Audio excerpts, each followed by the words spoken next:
കർത്താവ് നിങ്ങളോട് കൂടെ, അങ്ങേ ആത്മാവോടും കൂടെ. വിശുദ്ധ ലൂക്ക അറിയിച്ച പരിശുദ്ധ സുവിശേഷത്തിൽ നിന്ന്. കർത്താവേ, അങ്ങേക്ക് മഹത്വം. അധ്യായം 6, 39 മുതലുള്ള തിരുവചന ഭാഗം. അക്കാലത്ത് യേശു ശിഷ്യന്മാരോട് ഒരു ഉപമ അരുൾ ചെയ്തു. കുരുടനെ നയിക്കാൻ സാധിക്കുമോ? ഇരുവരും കുഴിയിൽ വീഴുകയില്ലേ? ശിഷ്യൻ ഗുരുവിനേക്കാൾ വലിയവനല്ല. എന്നാൽ എല്ലാം പഠിച്ചു കഴിയുമ്പോൾ അവൻ ഗുരുവിനെ പോലെയാകും.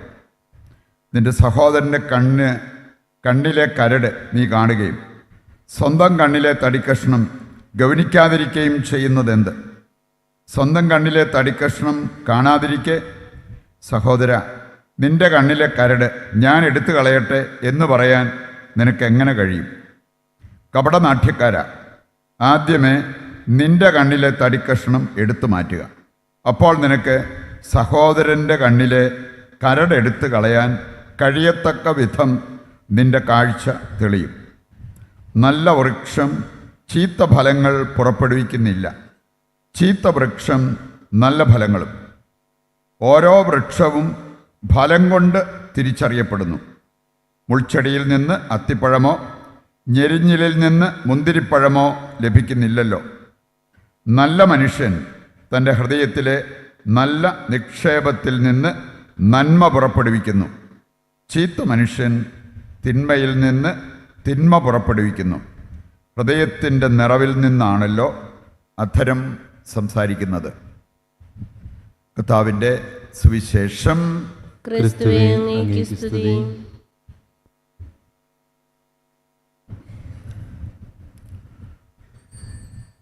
ഈശോയിൽ പ്രിയപ്പെട്ടവരെ, നമ്മളെല്ലാവരും മനുഷ്യരാണ്. ഒരു മനുഷ്യൻ എന്ന് പറയുമ്പോൾ ഒരു കോമ്പിനേഷനുണ്ട്. മനുഷ്യന് ശരീരമുണ്ട്, മനസ്സുണ്ട്, ആത്മാവുണ്ട്. മൂന്നിനും ഒരേ പ്രാധാന്യമല്ല എന്ന് നമുക്കറിയാം. അതുകൊണ്ടാണ് സുവിശേഷങ്ങൾ നമ്മെ പഠിപ്പിക്കുന്നൊരു കാര്യമുണ്ട്. നിൻ്റെ കണ്ണ് പാപഹേതുവായി അവസാനം നിൻ്റെ ആത്മാവ് നരകത്തിൽ പോകേണ്ടി വരുമെങ്കിൽ അതിലും ഭേദം ആ കണ്ണ് ചുഴന്നെടുത്ത് വലിച്ചെറിയുക. നിൻ്റെ കയ്യോ കാലോ പാപഹേതുവാകുന്നെങ്കിൽ വെട്ടിക്കളഞ്ഞു. അംഗവൈകല്യമുള്ളൊരു വ്യക്തിയാകുന്നതിനകത്ത് വലിയ പ്രശ്നമൊന്നുമില്ല. നരകത്തിൽ പോകുന്നതാണ് ഏറ്റവും വലിയ പ്രശ്നം. അത് വരാതിരിക്കാനായിട്ട് നിൻ്റെ ശരീരത്തിനല്ല നീ പ്രാധാന്യം കൊടുക്കേണ്ടത്. ഈ ലോക ജീവിതത്തെക്കാൾ വരാനിരിക്കുന്ന യുഗത്തിന് പ്രാധാന്യം നൽകണം എന്നുള്ളത് ഇന്നത്തെ വായനകൾ നമ്മെ പ്രത്യേകം ഓർമ്മിപ്പിക്കുന്ന ഒരു കാര്യമാണ്. പ്രഭാഷകൻ്റെ പുസ്തകം 27-ാം അധ്യായവും 37-ാം അധ്യായവും, 2 അധ്യായങ്ങളും മനസ്സുമായി ബന്ധപ്പെട്ട ഒരുപാട് കാര്യങ്ങൾ. മനസ്സ്, ഹൃദയം രണ്ടും ഏതാണ്ട് ഒരുപോലെ പോകുന്ന ഈ 2 വാക്കുകളും ഇത് ബൈബിളിൽ ഒരുപാട് ഉപയോഗിച്ചിരിക്കുന്നത് നമുക്ക് കാണാൻ പറ്റും. Mind and heart. ശരീരത്തെക്കാൾ ഒരുപാട് പ്രാധാന്യം കൽപ്പിക്കേണ്ടതാണ് എന്നുള്ളത് നാം മനസ്സിലാക്കണം. ഈ 2 അധ്യായങ്ങളും പ്രഭാഷകൻ 27, 37 നമ്മുടെ ചിന്തകൾ മൈൻഡുമായിട്ട് ബന്ധപ്പെട്ട് കിടക്കുന്ന, ഇനി മൈൻഡുമായിട്ട് അല്ലെങ്കിൽ മനസ്സുമായിട്ട് ബന്ധപ്പെട്ട് കിടക്കുന്ന 2 പ്രധാനപ്പെട്ട കാര്യങ്ങളാണ്. ഒന്ന് ചിന്തകൾ, മറ്റൊന്ന് മനോഭാവം. വേണമെങ്കിൽ നമുക്ക് മഹനീയമായ മനോഭാവം ഉണ്ടാകാം, വേണമെങ്കിൽ നമുക്ക് വളരെ തരം താഴ്ന്ന ആ മനോഭാവത്തിലും ചിന്തയിലും നമുക്ക് ജീവിക്കാം. മറ്റുള്ളവരെക്കാൾ നമ്മളെ ശ്രേഷ്ഠരായി കരുതുന്നത് മഹനീയമായ മനോഭാവമൊന്നുമല്ല. ഫിലിപ്പിയർ 2-ാം അധ്യായത്തിൻ്റെ 5-ാമത്തെ വചനം, യേശുക്രിസ്തുവിനുണ്ടായിരുന്ന ഈ മനോഭാവം നിങ്ങൾക്കുണ്ടാകട്ടെ. എന്തായിരുന്നു ആ മനോഭാവം? മറ്റുള്ളവരെ തങ്ങളെക്കാൾ ശ്രേഷ്ഠരായി കരുതുന്ന മനോഭാവം. ഇതുപോലെ പൗലോസ്ലീഹ നമ്മെ മനോഹരമായ മഹനീയമായൊരു മനോഭാവത്തെക്കുറിച്ച് പഠിപ്പിക്കുന്നുണ്ട്. 1 കൊറിന്തോസ് 9:27 വായിച്ചാൽ അത് കാണാൻ പറ്റും.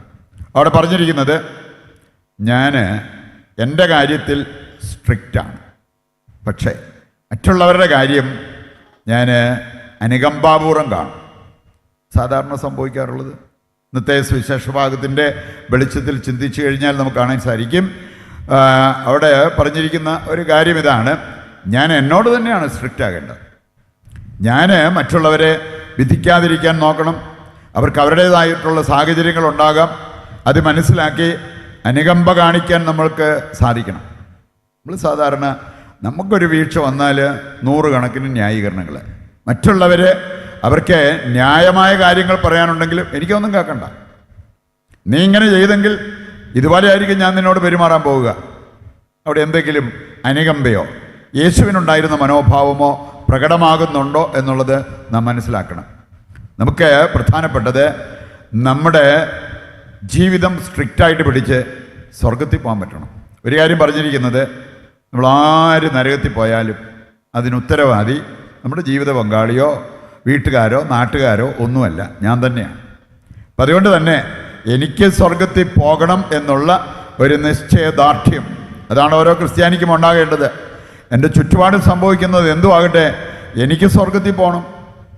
അതിന് നാം ശ്രദ്ധിക്കേണ്ടതായിട്ടുള്ള കാര്യങ്ങൾ, നമ്മൾ നമ്മുടെ ശരീരത്തിൻ്റെ സുഖം നോക്കിയും ശരീരത്തിൻ്റെ കാന്തി നോക്കിയും നമ്മൾ പോയാൽ പോരാ എന്നുള്ളത് ഇന്നത്തെ വായനകൾ കൃത്യമായിട്ട് നമ്മെ പഠിപ്പിക്കുന്നൊരു കാര്യമാണ്. ഇന്നത്തെ ആദ്യ വായനയിൽ നമ്മൾ കണ്ടു, അരിപ്പ നമ്മൾ ഉപയോഗിക്കാറുണ്ട്. വേറെ ചായ ഉണ്ടാക്കിയിട്ട്, ഇന്നിപ്പോൾ എല്ലാം ഇൻസ്റ്റൻ്റ് ആയതുകൊണ്ട് അങ്ങനത്തെ അവസ്ഥയൊന്നും വരുന്നില്ല. അല്ലെങ്കിൽ ചായ ഉണ്ടാക്കി അരിപ്പയ്ക്കകത്ത് അരിക്കും, ചായ ഗ്ലാസ്സിലേക്ക് വീഴും, പിന്നെ ആ പിശട് സാധനങ്ങളെല്ലാം അരിപ്പയ്ക്കകത്തിരിക്കും. ഏതാണ്ട് ഇതുപോലെ നമ്മുടെ മനസ്സിൽ മാലിന്യം അടിഞ്ഞുകൂടാൻ സാധ്യതയുണ്ട്. നമ്മൾ സാധാരണ എല്ലാ ദിവസവും തന്നെ കുളിക്കുന്ന സ്വഭാവമൊക്കെ ഉണ്ട്. അതിനേക്കാൾ ആവശ്യമായിട്ടുള്ള ഒരു കാര്യമാണ് മനസ്സ് ക്ലീനാക്കുക. ശരീരം വെടിപ്പാക്കുന്നതിനേക്കാൾ മനസ്സ് ക്ലീനാക്കുക എന്നത് കർത്താവിൻ്റെ വചനം നമ്മെ പഠിപ്പിക്കുകയാണ്.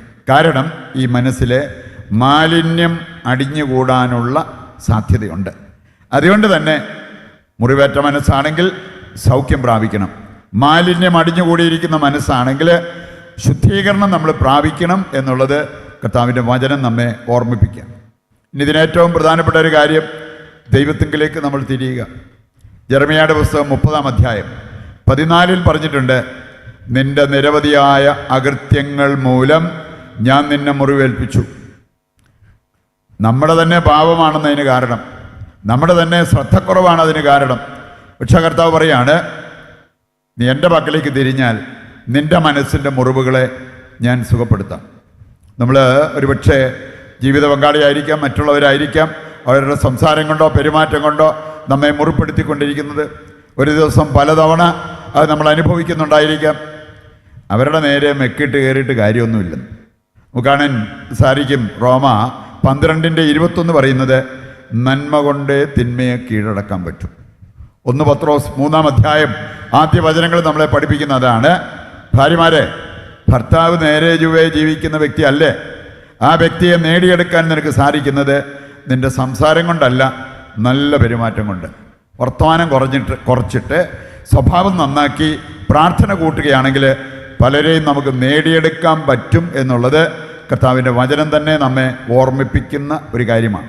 പറയുണ്ട്, ആ വഴിക്ക് നീങ്ങിയാൽ നിശ്ചയമായിട്ടും ദൈവം നമ്മുടെ ജീവിതം ധന്യമാക്കും, നമ്മുടെ സാന്നിധ്യം മറ്റുള്ളവർക്ക് അനുഗ്രഹപ്രദമാക്കി മാറ്റും.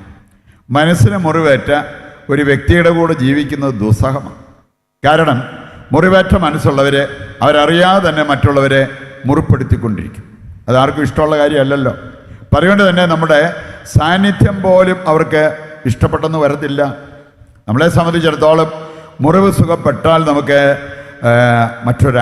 മറ്റുള്ളവർക്ക് ഒരു അനുഗ്രഹമായി മാറാൻ സാധിക്കും എന്നുള്ളത് കർത്താവിൻ്റെ വചനം നമ്മെ ഓർമ്മിപ്പിക്കുന്ന ഒരു കാര്യമാണ്. ഇന്നത്തെ 2-ാം വായന നമ്മെ കൃത്യം പഠിപ്പിക്കുന്ന ഒരു കാര്യമാണ്, നശ്വരമായതുകൊണ്ട് അനശ്വരമായതുകൊണ്ട്.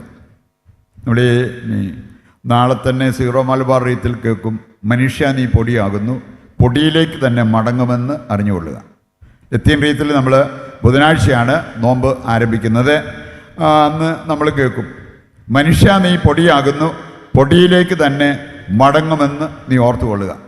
നമുക്കറിയാലോ, നമുക്ക് ഈ കോമ്പിനേഷനിൽ ശരീരം, മനസ്സ്, ആത്മാവ് നശ്വരമായതുകൊണ്ട് അനശ്വരമായതുകൊണ്ട്. ആത്മാവിന് മരണമില്ല, അനശ്വരമാണ്. പറയുന്നത് തന്നെ ഈ ആത്മാവിൻ്റെ കാര്യങ്ങളിൽ നാം കൂടുതൽ ശ്രദ്ധാലുക്കളായിരിക്കണം എന്ന് വചനം കൃത്യമായിട്ട് നമ്മെ പഠിപ്പിക്കുന്നൊരു കാര്യമാണ്. യേശു സാത്താനെ പരാജയപ്പെടുത്തിയവനാണ്, മരണത്തെ കീഴ്പ്പെടുത്തിയവനാണ്. അപ്പോൾ അതുകൊണ്ട് യേശുവിനോട് ചേർന്ന് നിന്ന് കഴിഞ്ഞാൽ നമ്മുടെ ജീവിതത്തിന് ആവശ്യമായതെല്ലാം നമുക്ക് ലഭിക്കും, ഈ ലോക ജീവിതത്തിലും മരണാനന്തരവും. അങ്ങനെ സ്വർഗം ലക്ഷ്യമാക്കി അനശ്വരതയ്ക്ക് വേണ്ടി നമ്മുടെ ജീവിതം സമർപ്പിക്കാൻ നമ്മൾ വിളിക്കപ്പെട്ടവരാണ്, കടപ്പെട്ടിരിക്കുന്നവരാണ്. 1 തീമോത്തി 6-ാം അധ്യായം 17-ാമത്തെ വചനം തരുന്നൊരു സന്ദേശമുണ്ട്. ധനവാന്മാർക്ക് മുന്നറിയിപ്പ്, ധനവാന്മാർക്കല്ല എല്ലാവർക്കും ഉള്ളൊരു മുന്നറിയിപ്പാണ്. നശ്വരമായ സമ്പത്തിൽ ആശ്രയിക്കുന്നത് നിർത്തുക, അനശ്വരനായ ദൈവത്തിൽ ആശ്രയിക്കാൻ പഠിക്കുക.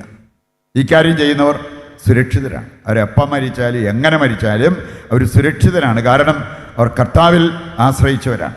അവർക്ക് ക്യാൻസർ വന്നാലും കടബാധ്യത വന്നാലും മറ്റുള്ളവരവരെ തെറ്റിദ്ധരിച്ചാലും അവർ സുരക്ഷിതരാണ്. കാരണം അവരുടെ ആശ്രയത്വം കർത്താവിലാണ്.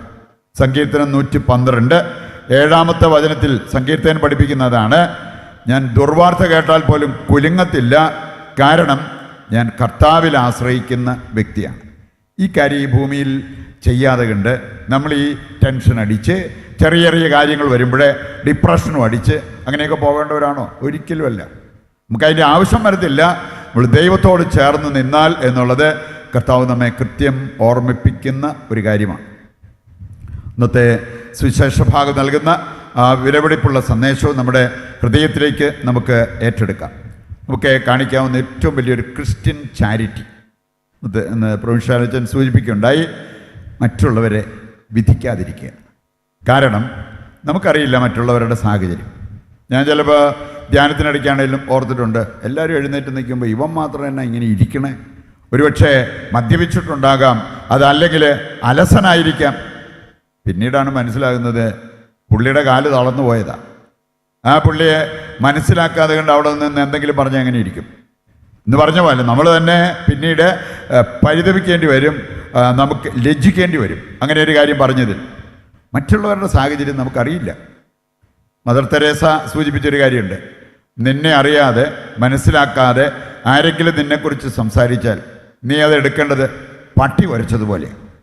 പട്ടി സാധാരണ കുരയ്ക്കുന്നത് അപരിചിതരെ കാണുമ്പോഴാണ്, വീട്ടുകാരെ കാണുമ്പോൾ വാലാട്ടി കാണിക്കുക. അപ്പം ആ രീതിയിൽ എടുത്താൽ മതിയെന്ന്. മറുവശം നമ്മളൊരു കാരണവശാലും സത്യമറിയാതെ പറയരുത്, വിധിക്കരുത്.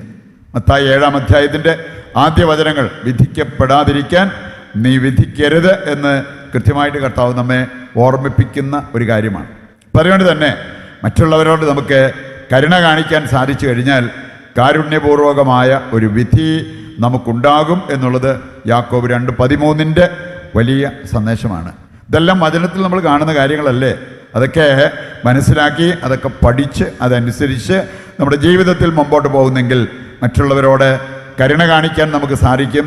അവരുടെ ജീവിതത്തെ അനുകമ്പയോടെ നമുക്ക് കാണാൻ പറ്റും. നമ്മളോട് കൃത്യത പാലിച്ചെന്ന് പറഞ്ഞാൽ നല്ല സ്ട്രിക്റ്റായിട്ടാണേലും നമ്മൾ നമ്മുടെ ജീവിതത്തിൽ നന്മ ചെയ്യണം എന്നുള്ള, ശരിയായത് മാത്രം ചെയ്യണം എന്നുള്ള ബോധ്യത്തോടെ ജീവിതത്തിൽ മുന്നേറാൻ നമുക്ക് സാധിക്കും. ഇതിനു വേണ്ട കൃപയ്ക്കും അനുഗ്രഹത്തിനുമായിട്ട് ദൈവത്തോട് നമുക്ക് ഈ ബലിയിൽ പ്രത്യേകം പ്രാർത്ഥിക്കുകയും ചെയ്യാം.